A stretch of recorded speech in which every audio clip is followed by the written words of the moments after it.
বিসমিল্লাহির রহমানির রহিম। প্রিয় দেশবাসী, আসসালামু আলাইকুম রহমতুল্লাহি ওয়া বারাকাতুহু। আমরা জাতীয় নির্বাচন শেষ করেছে আজকে প্রায় 3 দিন হয়ে গেল। আজকে 15 তারিখ। তো অত্যন্ত আনন্দের সাথে আমি এই ভিডিওটা করতে যাচ্ছি। আসলে দীর্ঘ বছরের প্রতিজ্ঞা, অপেক্ষা সব মিলে আল্লাহ তাআলার কাছে হাজার শুকরান আদায় করি আর ভোটারদেরকে জানাই অভিনন্দন। এই দেশে অনেক কিছু দেখেছি দীর্ঘ বছর হতে, কিন্তু এই প্রথম দেখলাম যে ঘরে রাষ্ট্রপতি, যে ঘরে বাবা রাষ্ট্রপতি, যে ঘরে মা প্রধানমন্ত্রী, সেই ঘরের ছেলে প্রধানমন্ত্রী।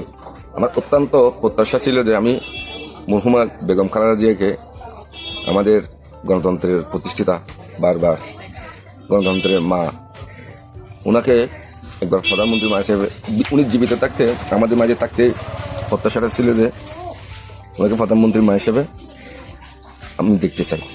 বেশ কয়েকবার আমার ভিডিওতে বলা হয়েছে, বিভিন্ন জায়গায় বলা হয়েছে। এবারে আল্লাহ তাআলা সেটা কবুল করেছে। ইভেন ওনার জন্য আমি সেই একটা ভিডিও বানিয়েছিলাম, নফলিয়া নামাজ পড়ে বুট চাইছিলাম দেশবাসীর কাছে, সকল দেশবাসীর কাছে। ইভেন নিজেও মানে খুব 100% প্রত্যাশা নিয়ে, কনফিডেন্স নিয়ে বলছিলাম ইনশাল্লাহ হবে। আল্লাহ তাই করেছেন। আল্লাহর কাছে আমরাও শুকরানা আদায় করতেছি। তবে এবারে আমাদের প্রধানমন্ত্রী হবু, মানে ভাবি প্রধানমন্ত্রী নতুন কিছু যে ঘোষণা করেছিল তাই হতে যাচ্ছে। এই প্রধানমন্ত্রী কিন্তু নির্দিষ্ট দলের নয়, মনে রাখবেন। আমি আবার বলতেছি, এই প্রধানমন্ত্রী নির্দিষ্ট দলের নয়। এই প্রধানমন্ত্রী 18 কোটি মানুষের প্রধানমন্ত্রী হবে। আপনারা নোট করে রাখেন, এই প্রধানমন্ত্রী 18 কোটি মানুষের প্রধানমন্ত্রী হবে। দিন শেষে সবাই ওনাকে আবার ভবিষ্যৎ নির্বাচনও আপনারা হাসি মুখে বিজয় লাভ করাবেন। আমি আজকে বলে দিলাম সেটা। আমার আত্মবিশ্বাসটা কোথা থেকে আসছে জানেন? আমার আত্মবিশ্বাসটা আসছে যে আমি প্রায় সময় নিউজ মিডিয়া বা বিভিন্ন এলাকা ভিত্তিক সবকিছু থেকে আমি ব্যবসার ফাঁকে ফাঁকে, আমি একজন ক্ষুদ্র ছোট একজন ব্যবসায়ী, কিন্তু এর ফাঁকে ফাঁকে আমার অবশিষ্ট টাইমগুলো এই সমস্ত এগুলা অ্যানালাইসিস করে থাকি। আমার ক্ষুদ্র জ্ঞান থেকে আমি আবারও বলতেছি, আগামী নির্বাচনে, আজকে তো 3 দিন হলো মাত্র নির্বাচন হয়েছে, আরো 5 বছর পর আবার যখন জাতীয় নির্বাচন আসবে, সবাই হাসি মুখে তখন ওনাকে আবারও প্রধানমন্ত্রী হিসেবে দেখতে চাইবেন। এই কাজগুলো মাঝখানে 5 বছরগুলো উনি করে যাবেন, এটা কিন্তু বিলিভ করতে পারেন। আপনারা বিলিভ করেন।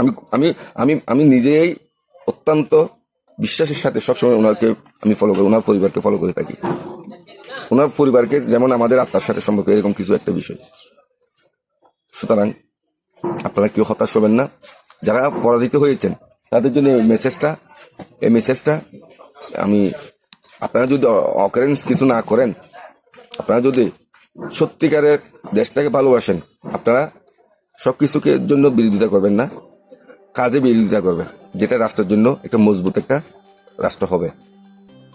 আমি এটা আপনাদের থেকে প্রত্যাশা করি। আপনারা বিলিভ করতে পারেন, আপনাদেরকে বিনা কারণে কোনো ধরনের হয়রানি এই সরকারে করবে না, এটা বিশ্বাস করতে পারেন।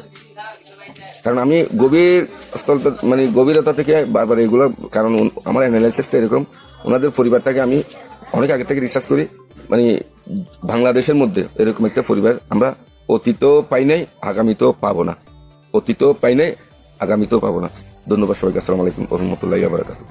তোমরা সবাই ভালো থাকবেন। ধন্যবাদ।